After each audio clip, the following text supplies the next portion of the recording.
Good day kamakiles. Talagang ang good talaga yung day ngayon kasi dumating na yung parcel natin from Lazada, Singapore.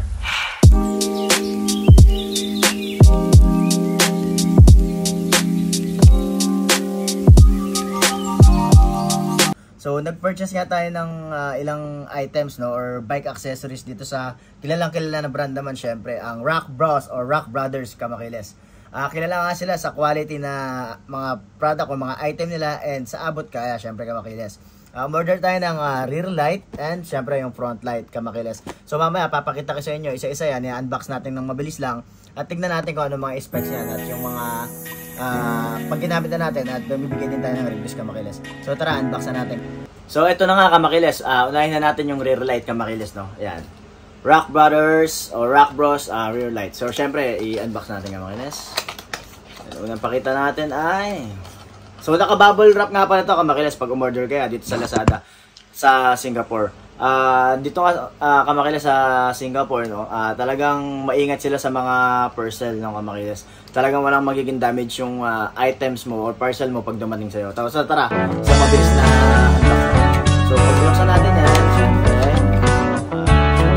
meron siya ng manual, ito, meron siyang, we have a manual. Then syempre para actually madali naman itong ikabit. So ayan, tignan nyo na lang to. And then syempre yung box. So ang IP65 waterproof nga pala to kamakiles. Ayan, so makikita nyo dyan yung mga specs nya. Waterproof siya. And may power indicator at yung intelligent brake or yung para may sensor siya kamakiles. Pagka nag-brake kayo sa gulong nyo sa likod, automatic yan, lumalakas yung ilaw niya kamakiles. Papakita ko sa inyo mamaya pag ginamit natin yan. And yung high brightness syempre kamakiles and reflector lamp. So nagre-reflect din yan yung lamp dito. So tara, ito na. So ang binili ko nga pala kamakiles is yung pang saddle, yung sa ilalim ng upuan kinakabit. Meron din isang klase nito kamakiles, yung binili natin nung nakaraan, ipopost din natin yun. Yung strap naman siya kamakiles, panglagay siya dun sa seat post. So itong binili natin is pang saddle o yung sa ilalim ng saddle kamakiles. Then ayan lang kamakiles. So simple lang naman. At syempre meron siyang kasamang itong nakabox, pakita ko sa inyo yung sa charger niya, yung sa cable. Type C nga pala siya kamakiles. And nandito din yung parang rubber niya dito. So ilalagay din natin mamaya. At ang good thing dito kamakiles ay meron na siyang kasamang Allen wrench. Yan kamakiles, diba? Goods na goods. Hindi ka naman mo problema kung paano mo siya ikakabit dahil meron ka ng pamihit. Dito naman na tayo sa next natin na bike accessories, which is yung front light natin from Rock Brothers nga kamakiles. Sorry na bubulol pa tayo. So ito kamakiles, yung in-order natin is yung parang upgraded to na 400 lumens na kamakiles. So ang ano nito is USB charging din siya, yung type C. Or check natin mamaya kung type C. Type C nga to, tama kamakiles. USB charging and then waterproof din siya. And then meron siyang anti-splash. Ayan. So parang hindi naman kasi parang so siguro pag malapit, pero pag medyo malayo siguro hindi ka naman or yung mga makakasalubong mo. So syempre ayan, made in China. Lahat naman halos ng gamit is from made in China na. Pero quality naman kamakilis to. Maganda din yung mga reviews nito kamakilis, kaya ito rin yung binili natin. So syempre gumawa din tayo ng sarili nating reviews kamakilis, no? So ito siya kamakilis. Yung pinaka-body niya kamakilis, or pinakalabas niya dito is parang glossy naman siya, hindi siya matte black.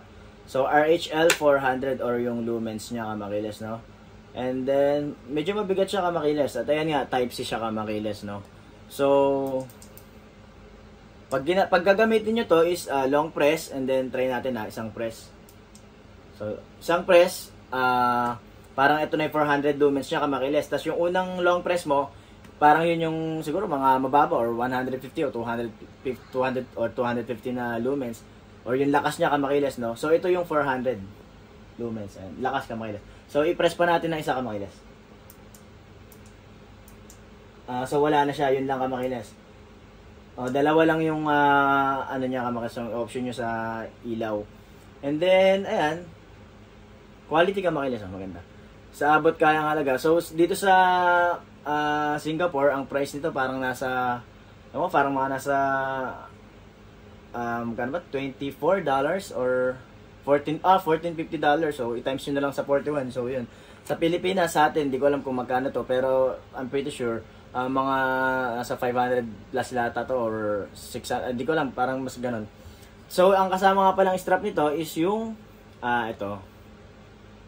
So, yung mga ibang ganito, kamakiles na nagamit ko, okay naman. So, ito parang ganun din, okay din naman siya. Siguro lang, ang magiging problema lang natin dito kamakiles, later on, siguro pwede siyang lumuwag na kamakiles. Pero, hopefully, wag naman siya kaagad lumuwag. So, kamakiles, ito nga pala yung, or kung paano so, i-slide mo lang siya dito, and meron siyang lock kamakiles, oh. So, pipindutin mo to, and then, slide na ganun. Ayan, yun. Tapos, nakalock na siya kamakiles, pwede mo nang gamitin. So, mamaya, pagka kinamit natin to, tingnan natin yung video din natin. Pero, pag nakita nyo mo, okay naman. So, ang magandang review lang naman kasi dito is, yung talagang masabi natin, bago kayo bumili, meron kayong idea kung ano yung makukuha yung gamit kamakiles. So, ako, para sa akin, kamakiles, rate ng 1 to 10 is parang ano to. Sa akin, ano na to, 9 sa presyo niya kasi. Pero, pag nagamit natin, tingnan natin yung performance kung magiging 10. Pero sa akin, 9 to. Sulit na rin yung bayad dito. Hindi siya yung parang mumurahin lang. So, mabigat siya. So, alam mo quality yung gamit kamakiles. So, ano din to, parang mga nasa 2,000 mAh to. Kaya, medyo makunat din yung battery nito. So, subukan natin.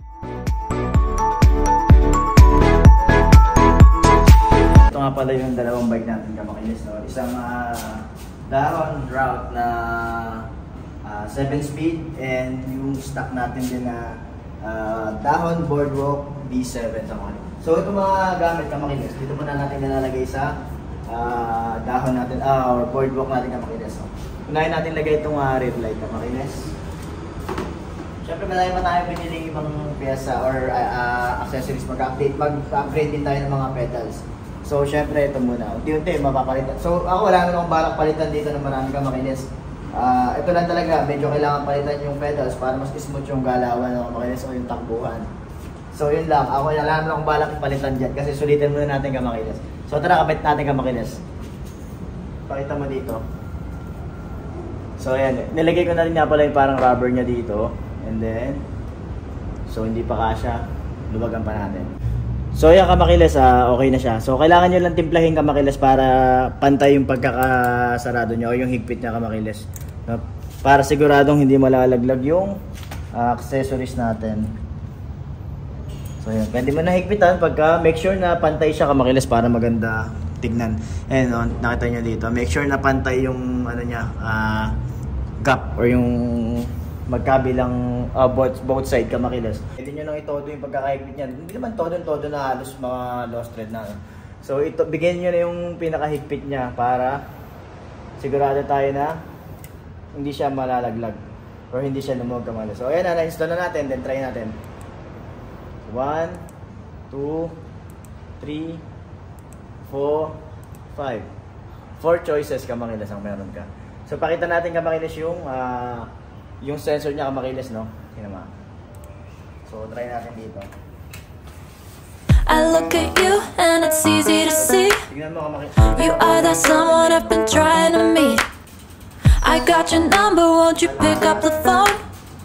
Don't leave me hanging. Kamakiles, dito naman tayo sa front light natin kamakiles. So ito lang, mabilis lang to kamakiles. Lagyan na natin. So dito to. Dito na sa pangalawa siguro kamakiles natin ilagay.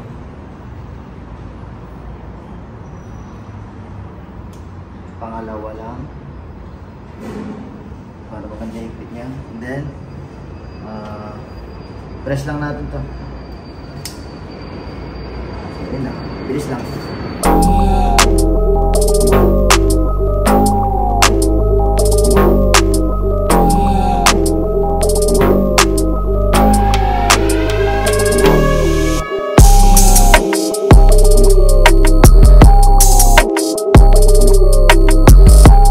Ito kamakiles yung dalawang bike natin, no? So ayan siya pagka nasa ano na talaga. Although na dito may mga ilaw naman siya, kaya visible pa rin naman tayo. Pero I'm sure pagka sa mga talagang dark yung place na pagka babaykan nyo is gamit na gamit to or talagang maganda yung magiging function nitong mga ilaw na to. So yun lang kamakilis. So may na-discover pala ako kamakilis din. Hindi ko alam kung lobat na, pero tingnan nyo, pag nakapark namamatay itong rear light. So check natin kung lobat na. So hindi naman. So pag nakapark siya kamakilis, automatic namamatay siya. So isa siguro sa ano na yun, sa specs niya yan. So yung kamakilis na namatay rin. Nakapark. So yun lang kamakilis, sana nagustuhan nyo yung video na to and nakakuha kayo ng idea bago kayo bumili. So Rock Brothers kamakilis, goods to. Peace out. Paint my life into a masterpiece, coloring it how I want it to be. Won't stop till I see what I want to see.